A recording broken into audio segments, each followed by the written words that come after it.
And the new Trump administration tariffs are set to go into effect in less than 24 hours now.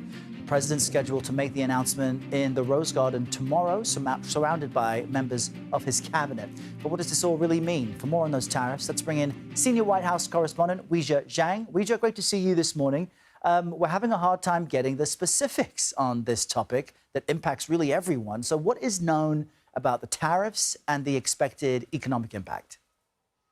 Oh, good morning, Errol. You're right. And economic experts in international trade say that it's highly unusual for an announcement to be coming in 1 or 2 days and not to have any details about which countries are impacted and how much each country will face when it comes to tariffs. And President Trump took several questions about this last night in the Oval Office, and he did not reveal any of that information, even though, of course, reporters pressed him over and over. What he did say was that if you charge us, we're going to charge you. And he said the word reciprocal is very important. But then he went on to say that the U.S. is going to be, quote, a lot nicer than those countries that will face tariffs. He said that the rate will likely be lower, in some cases significantly lower than what those nations tack on to U.S. exports. So it's all very confusing, and this uncertainty is the reason why consumer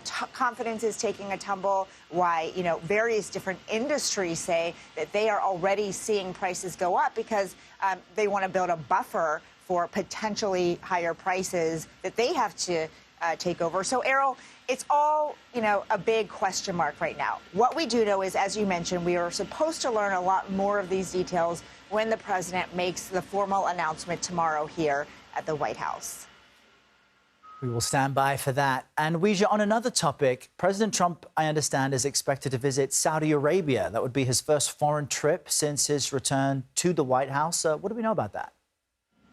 Well, we know that he is expected to go in mid-May, and that Saudi Arabia, in his view, is an extremely important relationship. In fact, during his first term, this was also the country that he visited first, even though traditionally the first foreign trip that a U.S. president takes is with the ally of the United Kingdom.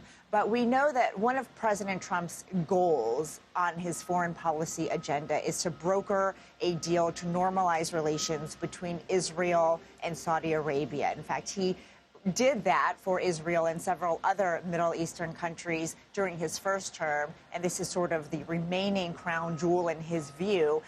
So that is something that he is continuing to work on, a big reason why, Errol, he is going there first next month. Okay, good to know. Weijia Jiang at the White House. Thank you, Weijia.